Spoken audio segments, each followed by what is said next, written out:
Praise the lord. ఈరోజు దేవుని వాక్యం సమూయేలు మొదటి గ్రంథము 7వ అధ్యాయం. పట్టుదల కలిగి మన హృదయాన్ని మనం జాగ్రత్తగా ఉంచుకుంటేనే, పట్టుదల కలిగి యెహోవా తట్టు మీ హృదయాలను త్రిప్పి ఆయనను సేవించుడి. ఇప్పుడు మన గృహాల్లో, మన కుటుంబాల్లో సమస్యలు అనేవి చాలా ఉన్నాయి. ఎందుకున్నాయి సమస్యలు అంటే ఇదే కారణం. మన ధ్యాస, మన చూపు, మన ఆలోచన, మన ప్రవర్తన, మన జీవితం అంతా కూడా దేవునికి అనుకూలంగా ఉండాలి. లోకాన్ని, ట్రెండ్ని, ఫ్యాషన్ని అప్డేట్ అవుతున్నారు. అప్డేట్ అవ్వకపోతే ఏదో పాతకాలం వాళ్ళని చూస్తున్నట్టు చూస్తారు అనేది కాదు ఇక్కడ ఇంపార్టెంట్. ఈ అప్డేట్ అవ్వడం వల్ల దేవునికి దూరం అవుతున్నాం. మనం ఎందులో అప్డేట్ అవ్వాలి? దేవుణ్ణి ఇంకా ప్రేమించాలి. ఎలా ప్రేమించాలి? దేవునితో ఎలా నడవాలి? తండ్రికి నచ్చినట్టుగా ఎలా జీవించాలి అనే విషయాల్లో మనం అప్డేట్ అయితే మనకి చాలా చాలా మేలు. కానీ అది ఆ విషయంలో మనం పట్టించుకోవట్లేదు, అప్డేట్ అవ్వట్లా. దేవుణ్ణి సేవించే విషయంలో అప్డేట్ అవ్వట్లేదు. ఫ్యాషన్, ఇప్పుడు ఏదైనా ఒక ఆఫీసులో ఏదైనా ప్రాబ్లం, ఆఫీసులో ఏదైనా ప్రాజెక్ట్లో ఏదైనా ప్రాబ్లం, ఎర్రర్ వచ్చిందంటే మనం ఎంత గందరగోళం అయిపోతాం కదా. ఆఫీస్ అంతా, ఆ బిల్డింగ్ అంతా అసలు అంత మనశ్శాంతి ఉండదు. అది సాల్వ్ అయిందాక చాలా చాలా కష్టపడతాం.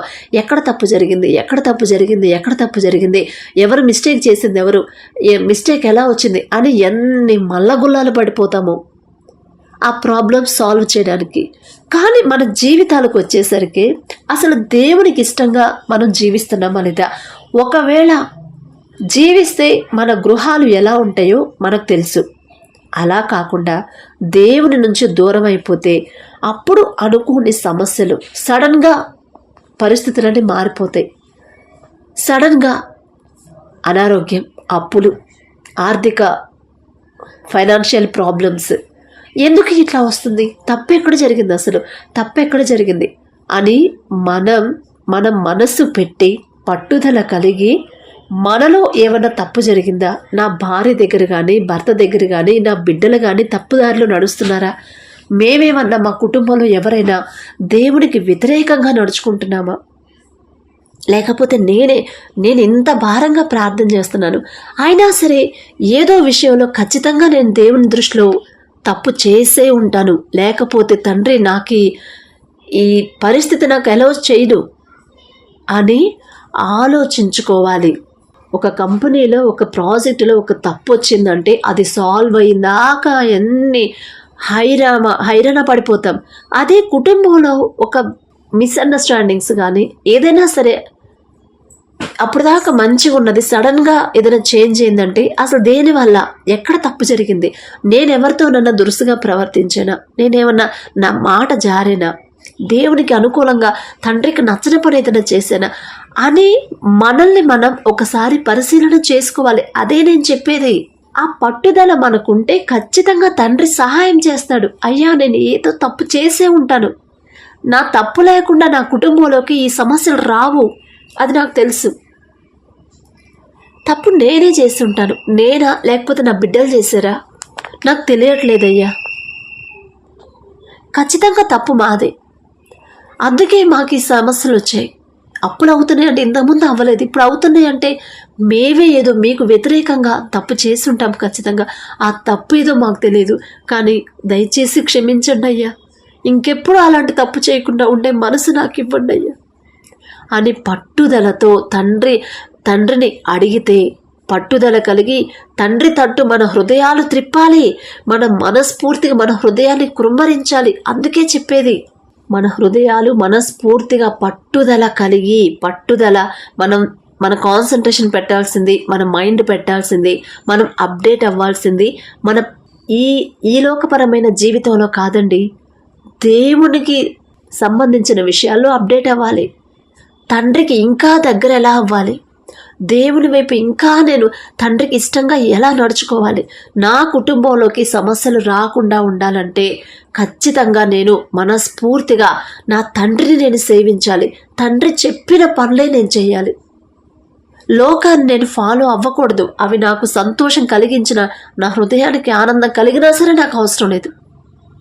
నా తండ్రిని నేను సంతోషపెట్టాలి. అలా ఉంటేనే నా కుటుంబంలో ఎటువంటి సమస్య రాదు అని మనల్ని మనం పరిశీలన చేసుకోవాలి ప్రతిరోజు. ఒక వారానికో 2 రోజులకో నెలకో కాదు, ప్రతిరోజు.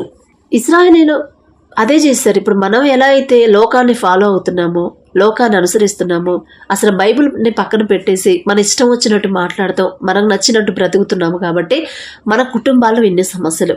ఇశ్రాయేలీయులు కూడా అదే చేశారు. బయలు దేవతలు, అష్టారోతు దేవతలు, వాటన్నిటిని వాళ్ళు పూజిస్తూ ఉన్నారు.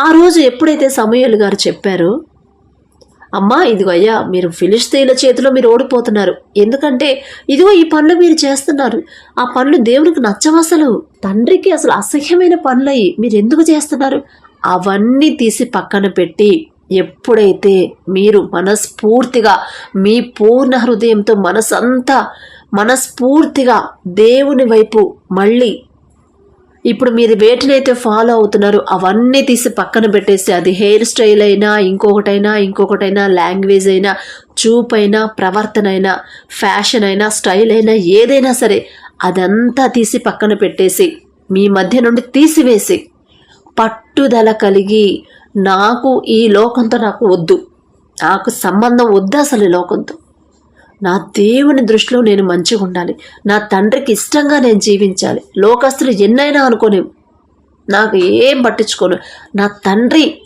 నన్ను చూసి సంతోషించాలి, నా తండ్రి నా ప్రవర్తన చూసి ఆనందించాలి అని పట్టుదల కలిగి దేవుని వైపు మన హృదయాలు త్రిప్పుకుంటే, ఆయనను సేవిస్తూ ఉంటే, తండ్రి పాదాల దగ్గర పట్టుకుంటేనంట, అప్పుడు అక్కడ సమూయేలు గారు చెప్తున్నారు, అప్పుడు ఆయన అంటే యెహోవా తండ్రి దేవుడు ఫిలిష్తీయుల చేతుల నుండి మిమ్మును విడిపించును.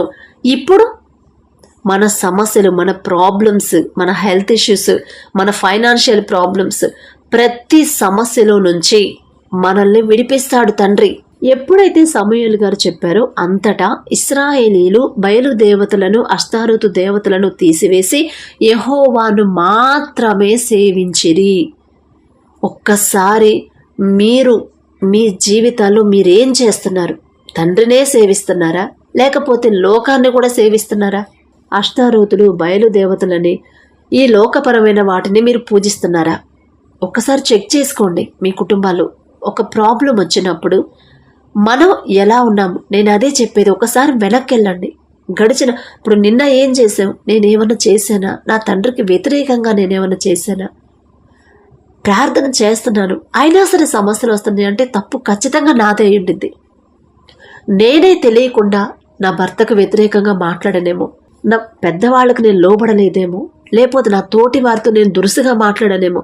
అట్లా మనల్ని మనం పరిశీలన చేసుకోవాలి. కోపం ఉందా, లేకపోతే మనకి ఇంకా ఎవరి మీదైనా ద్వేషం ఉందా, అవన్నీ చెక్ చేసుకున్న తర్వాత, ఒకవేళ మనకు అప్పటికీ తెలియలేదనుకోండి, వెళ్ళి కన్నీటితో మన హృదయాన్నంతా కృమ్మరించి దేవుని పాదాలు పట్టుకొని అడగండి, అయ్యా నేను ఏదో తప్పు చేసే ఉంటాను, నేను నీతిమంతురాలను నేను చెప్పను, ఖచ్చితంగా మీకు వ్యతిరేకంగా ఏదో చేసే ఉంటా, అందుకే నా కుటుంబంలోకి శోధన వచ్చింది, నన్ను క్షమించయ్యా, ఇంకోసారి ఆ తప్పు చేసే పరిస్థితి నాకు రానివ్వద్దు, నా హృదయాన్ని మీ వైపు త్రిప్పండి, నా మనసంతా మీరే ఉండాలి, నా ధ్యాసంతా మీ మీదే ఉండాలి, లోకము నాకొద్దు ప్రభువా, నా కుటుంబంలో ఇన్ని సమస్యలు వస్తున్నాయి అంటే తప్పు నాదేనయ్యా అని ఎప్పుడైతే మనల్ని మనం తండ్రికి అర్పించుకుంటామో, తండ్రి పాదాలు పట్టుకొని మనం చేసిన తప్పుని మనస్ఫూర్తిగా ఒప్పుకుంటామో, అప్పుడే తండ్రి మన దగ్గరకు వస్తాడు. ఇక్కడ కూడా అదే చేశాడు తండ్రి. ఇశ్రాయేలీయులు ఎప్పుడైతే బయలుదేవతల్ని, అష్టారోతు దేవతల్ని తీసివేసి తండ్రిని మాత్రమే సేవించారో,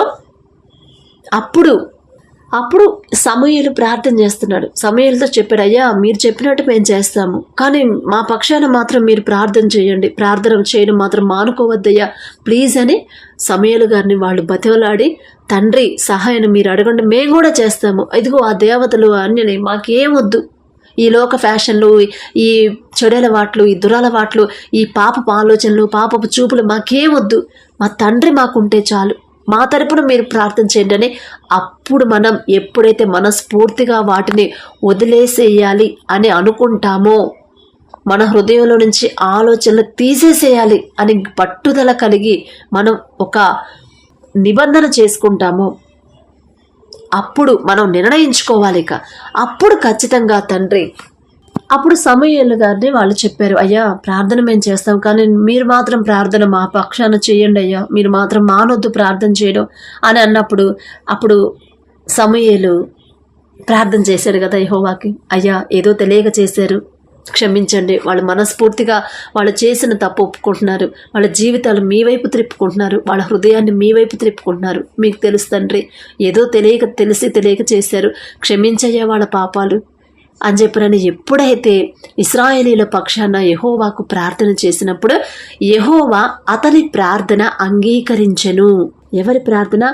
సమూయేలు గారి ప్రార్థన దేవుడు తండ్రి అంగీకరించాడు. ఎప్పుడు అంగీకరించాడు? ఎప్పుడైతే ఇశ్రాయేలీలు వాళ్ళు చేసేది తప్పు అని తెలుసుకున్నారో, వాళ్ళు చేసేది దేవునికి నచ్చనిది అని ఎప్పుడైతే తెలుసుకున్నారో అప్పుడు వాటన్నిటిని తీసి పక్కన పెట్టేశారు. వాళ్ళ మనస్ఫూర్తిగా తండ్రి వైపు తిరిగారు. ఎప్పుడైతే దేవుని వైపు పూర్తిగా వాళ్ళ దృష్టి, ధ్యాస, మనసు అంతా దేవుని వైపు పెట్టారో అప్పుడు తండ్రి వాళ్ళ ప్రార్థన వినడం స్టార్ట్ చేశాడు. అందుకే మీతో చెప్తున్నాను, ఫస్ట్ సమస్య వచ్చినప్పుడు మీరేమన్నా తెలియక చేసినా తెలిసి చేసినా తప్పు తప్పే. అది చిన్నదైనా పెద్దదైనా తప్పు తప్పేనండి. మీరు ఆ తప్పుని తండ్రి దగ్గర ఒప్పుకోకుండా మనస్ఫూర్తిగా తండ్రికి క్షమాపణ కోరకుండా పశ్చాత్తాపపడి ఆ పాపాన్ని కడిగేసుకోకుండా ఇక పశ్చాత్తాపపడి ఆ తప్పుని ఒప్పుకున్న తర్వాత మళ్ళీ ఆ పాపం జోలికి మనం చేయకూడదు. అలా చేయకుండా మీరు ఎంత భారంగా ప్రార్థన చేసినా, నేను ఎంత భారంగా ప్రార్థన చేసినా ఆ ప్రార్థన అనేది దేవుడు అంగీకరించడు.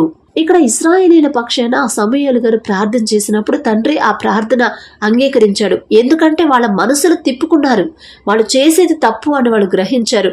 ఆ తప్పును తీసి బయటపడేశారు. దేవుని పాదాలు పట్టుకున్నారు, పట్టుదల కలిగి ప్రార్థన చేశారు. పట్టుదల కలిగి వాళ్ళ పాపాలన్నీ, వాళ్ళు చేసే పిచ్చి పిచ్చి పనులన్నీ వదిలేశారు. పట్టుదల కలిగి వాళ్ళ హృదయాలు దేవుని వైపు త్రిప్పారు. నేను తిరగాలి, నా తండ్రి వైపే నేను తిరగాలి, నా దేవుని నచ్చిన పనులే నేను చేయాలి, లోకాన్ని నేను అసహ్యించుకోవాలి, నాకు వద్దు అసలు. నా సమస్యలు ఇన్ని సమస్యలు నా కుటుంబాల్లోకి రావడానికి కారణం లోకాశలే కదా. అసలు ఆ ఆశనే తీసి పక్కన పడేశానంటే నా కుటుంబం ప్రశాంతంగా ఉంటుంది, నా తండ్రి నా ప్రవర్తన బట్టి ఆనందిస్తాడు కదా అని ఎప్పుడైతే మీ హృదయాల్లో మీరు అనుకుంటారో, నిర్ణయం తీసుకుంటారో అప్పుడే మీ కుటుంబాల్లో ఉన్న సమస్యలు అన్నీ కూడా తీసివేస్తాడు తండ్రి. తర్వాత ఆ ప్రార్థన అంగీకరించిన తర్వాత యెహోవా ఆ దినమున ఫిలిష్తీయుల మీద మెండుగా ఉరుములు ఉరిమించి వారిని తారుమారు చేయగా వారు ఇశ్రాయేలీయుల చేతిలో ఓడిపోయిరి. ఇక ప్రార్థన అంగీకరించాడంటే ఖచ్చితంగా జవాబు. ఇక మనకున్న సమస్యలు అన్నీ కూడా తీసివేయడానికి ఎంతసేపు అండి తండ్రికి? మీరు గమనించండి. కావాలంటే ఇప్పటి వరకు మీ హృదయాలు ఎలా ఉన్నాయో నాకు తెలియదు. మీ కుటుంబంలో మీరు ఎలా మాట్లాడతారు, ఎలా ప్రవర్తిస్తారు, ఎదుటి వాళ్ళకి ఎలా గౌరవిస్తారు, మీ బిడ్డల దగ్గర మీరు ఎలా ఉంటున్నారు, మీ భార్య దగ్గర మీరు ఎలా ఉంటున్నారు, భర్త దగ్గర మీరు ఎలా ప్రవర్తిస్తున్నారో నాకైతే తెలియదు. కానీ తండ్రికి తెలుసు. ఏదైనా సరే మన పద్ధతి, మన ప్రవర్తనతోనే, అందులోనే మనకొచ్చే ప్రాబ్లమ్స్ అనేవి ఆధారపడి ఉంటాయి. మన మాట కరెక్ట్గా ఉండి తండ్రి చెప్పిన వాక్యం ప్రకారం మనల్ని మనం మార్చుకొని ఆ ప్రకారంగా నడుచుకుంటే ఎటువంటి సమస్యలు మనకు రావు. ఎటువంటి బాధలు, అనారోగ్యాలు, అప్పులు, ఫైనాన్షియల్ ప్రాబ్లమ్స్ కానీ ఏది కాదు, ఏ లోటు కూడా ఉండదు మనకి. తండ్రి మరి ప్రార్థన అంగీకరించి సైలెంట్గా ఉన్నాడా? లేదు, ఉరుములు ఉరిమించాడు. వెంటనే ఇశ్రాయేలుల చేతిలో శత్రువులు ఓడిపోయారు. అదే చేస్తాడు తండ్రి మన కుటుంబాల్లో కూడా. కానీ ఫస్ట్ మీరేం చేస్తున్నారో నాకైతే తెలీదు, నేను చూడట్లేదు, కానీ తండ్రి చూస్తున్నాడు. దేవుని దృష్టిలో మీరు ఎలా ఉన్నారో నాకు తెలీదు. ఎంతమంది ప్రార్థన చేసినా, మీరు ఎంత భారంగా ప్రార్థన చేసినా, మీరు చేసిన తప్పులు మీ అంతటా మీరే మనస్ఫూర్తిగా దేవుని పాదాల దగ్గర కన్నీటితో, పశ్చాత్తాపంతో ఒప్పుకుంటేనే మీ కుటుంబాల్లో సమస్యలు పోతాయండి. ఒకసారి ఈ మాటలు విన్న తర్వాత మీరు ఆలోచించుకోండి, ఎందుకు నా కుటుంబంలో సమస్యలు, ఎందుకు నాదే తప్పు అని మీరు గ్రహిస్తేనే మీ హృదయాన్ని మనస్ఫూర్తిగా దేవుని వైపు త్రిప్పితేనే పట్టుదలతో ఇక నేను ఆ బ్యాడ్ హ్యాబిట్ అది ఇక దాని దగ్గరికి నేను వెళ్ళను, ఎందుకంటే దేవునికి నచ్చని పని నేను చెయ్యను అని ఎప్పుడైతే మీరు గట్టిగా నిర్ణయించుకుంటారో అప్పుడే ఆ రోజు నుంచి ఆ గంట ఆ క్షణం నుంచే ఇక దేవుని పరిశుద్ధాత్మ మీ కుటుంబాల్లోకి వచ్చింది. మీరు తీసుకున్న నిర్ణయం మీదే ఆధారపడి ఉండిద్ది మీ కుటుంబ పరిస్థితులు అనేవి. నేను నిర్ణయించుకున్నాను, ఇక నాకు అది లాభం తెచ్చేదైనా సరే, నలుగురు నన్ను అవమానించినా పర్వాలేదు, నలుగురు నన్ను హేళన చేసినా పర్వాలేదు, ఎగతాళి చేసినా పర్వాలేదు, నా దేవుని దృష్టిలో నేను కరెక్ట్గా ఉంటే చాలు. లోకం నన్ను అసహించుకున్నా పర్వాలేదు, నా దేవుడు నన్ను అసహించుకోకుండా ఉంటే చాలు అనుకున్నాను. అలాగే ముందుకు వెళ్తున్నాను. నడిపిస్తున్నాడు తండ్రి. హృదయంలో ఉన్న ఆశను బట్టి, పట్టుదలను బట్టి తండ్రి సహాయం చేస్తాడు మనకి. ఎవరో మనల్ని కించపరుస్తున్నారు, అసహించుకుంటున్నారు, అవమానిస్తున్నారని వాళ్ళ మాటలు మనం పట్టించుకోవాల్సిన అవసరం లేదు. అప్డేట్ ఎందులో అవ్వాలి? దేవుని ప్రేమించడంలో అవ్వాలి. ఇంకా దేవునికి దగ్గర అవడంలో మనం అప్డేట్ అవ్వాలి. లోకపరంగా కాదండి. మనం ఎన్నెన్ని గంటలు కష్టపడ్డా కూడా అదంతా ఈ లోకం వరకే సరిపోయిద్ది. కానీ మనం కరెక్ట్గా ఉంటే అసలు మనకు టెన్షనే లేకుండా మనకు కావలసిన అన్ని తండ్రి సమకూరుస్తాడు. అందుకే మీకు చెప్పేది, సమస్య వచ్చినప్పుడు ఎక్కడ మీరు తప్పు చేశారు, ఏ విషయంలో మీరు తప్పిపోయారో ఒక్కసారి చెక్ చేసుకోండి అని చెప్పేది. అందుకే ఇశ్రాయేలీలు తప్పిపోయినప్పుడు తండ్రి సమూయేలు గారి ద్వారా చెప్పించాడు, ఇదిగో మీరు ఇట్లా చేస్తున్నారు, అందుకే మీరు ఓడిపోతున్నారు, మీరు అలా చేయొద్దు, అదంతా తీసి పక్కన పడేసి దేవుని పాదాల దగ్గరకు వచ్చి మీ హృదయాలు పట్టుదల కలిగి మీ హృదయాలు దేవుని వైపు త్రిప్పండి, ఖచ్చితంగా తండ్రి సహాయం చేస్తాడని చెప్పాడు. చెప్పంగానే వాళ్ళు ఏం చేశారు?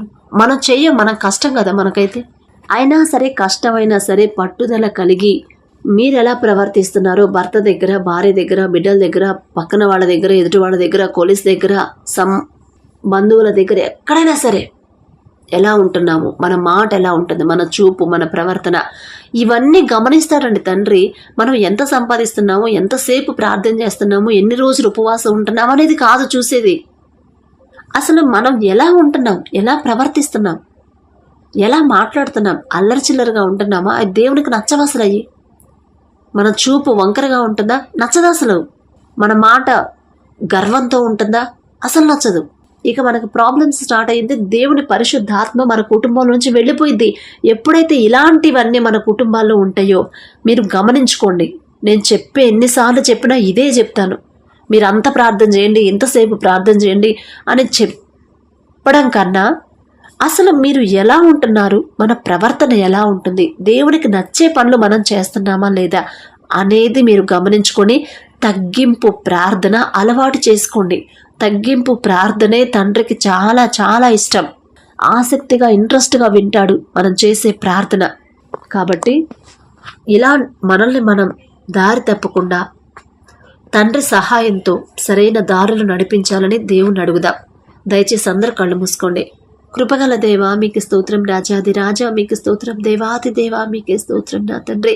మరి వాక్యం ద్వారా ప్రభా మీరు మమ్మల్ని గద్దిస్తున్న దేవా, హెచ్చరిస్తున్న దేవా, మరి మేమే దారి తప్పిపోతున్నామేమో, మీకు నచ్చని పనులు చేస్తున్నామేమో, మీకు వ్యతిరేకంగా మేము ప్రవర్తిస్తున్నామేమో తండ్రి. మీరు చూపించిన దారిలో మేము నడవకుండా ఈ లోకంలో నా ప్రభా మరి లోకస్తులు అనుసరించిన దారిలో, నడిచిన మార్గంలో మేము నడుస్తున్నామేమో, మీరు మమ్మల్ని గద్దిస్తున్నారు. ఎప్పుడైతే ఎలాగైతే ప్రభా ఇశ్రాయేలీయులైన మీ ప్రజలు దారి తప్పిపోతున్నప్పుడు సమూయేలు గారితో మీరు మాట్లాడారు, సమూయేలు గారి ద్వారా మీరు హెచ్చరించారు వాళ్ళని. వెంటనే వాళ్ళు చేసిన తప్పు ఒప్పుకొని పట్టుదలతో నా తండ్రి వాళ్ళ హృదయాలు మీ వైపు త్రిప్పుకున్నారు. ఇప్పుడు మమ్మల్ని కూడా నా తండ్రి ఈ మాటల ద్వారా మీరు మమ్మల్ని హెచ్చరిస్తున్నారు, గద్దిస్తున్నారు తండ్రి. ఇప్పటికైనా ఈ మాటలు వింటున్న మీ బిడ్డలు నా తండ్రి, ఇప్పటికైనా వాళ్ళు చేసే పనులు, మీకు నచ్చని పనులు ఏవైనా చేస్తే, తెలియక ఏమన్నా మీకు బాధ కలిగించిన ప్రభా, తెలియక తప్పు చేసిన తండ్రి, మనస్ఫూర్తిగా నా తండ్రి పశ్చాత్తాపడి మనస్ఫూర్తిగా మీ పాదాలు పట్టుకొని ఆ పాపాలు తండ్రి, ఆ పనుల కోసం నా తండ్రి వాళ్ళు చేసిన తప్పులు మీ దగ్గర ఒప్పుకొని పశ్చాత్తాపడి మీకు మొరపెట్టిన తండ్రి, ఆ పాపాన్ని ప్రభా మీ దగ్గర ఒప్పుకునే మనసు, హృదయాన్ని ప్రభా బిడ్డలందరికీ మీరు అనుగ్రహించండి నా తండ్రి. వారు గ్రహించేలా వాళ్ళ మనోనేత్రాలు తెరవండి ప్రభా. వాళ్ళు ఏం తప్పు చేశారు వాళ్ళకి తెలియజేయమని అడుగుచున్నాను తండ్రి. నా మాట కాదు ప్రభా, మీ చిత్తమే నా తండ్రి. మీరే నా తండ్రి. వారి మీద ప్రేమ లేకపోతే మరి ఈ మాటలతో మీరు మమ్మల్ని హెచ్చరించరు, గద్దించరు నా ప్రభా. దారి తప్పిపోతున్నామేమో, అది తప్పు అని మీరు చెప్తున్నారు, అయినా సరే మేము గ్రహించలేకపోతున్నాం. ఇశ్రాయేలీయులు ఏ విధంగా అయితే వాళ్ళు గ్రహించి వాళ్ళ హృదయాలు తిప్పుకున్నారో అలాంటి నా ప్రభా వారితో పోల్చుకునే అర్హత మాకు లేదు తండ్రి. మేమెంత, మా బ్రతికెంత, మా భక్తి ఎంత ప్రభా, అయినా సరే నా తండ్రి మీరు తప్ప మాకెవరున్నారు ప్రభా. మరి పట్టుదలతో నా ప్రభా, మరి మేం చేసే పనులు మీకు వ్యతిరేకమైన, మీకు అసహ్యమైన పనులు ఏవి కూడా మేము చేయకుండా మీకు ఇష్టమైన పనులు చేసేలా మీ సహాయాన్ని మాకు అందించమని యేసు నామములో అడుగుచున్నాము తండ్రి. ఆమేన్.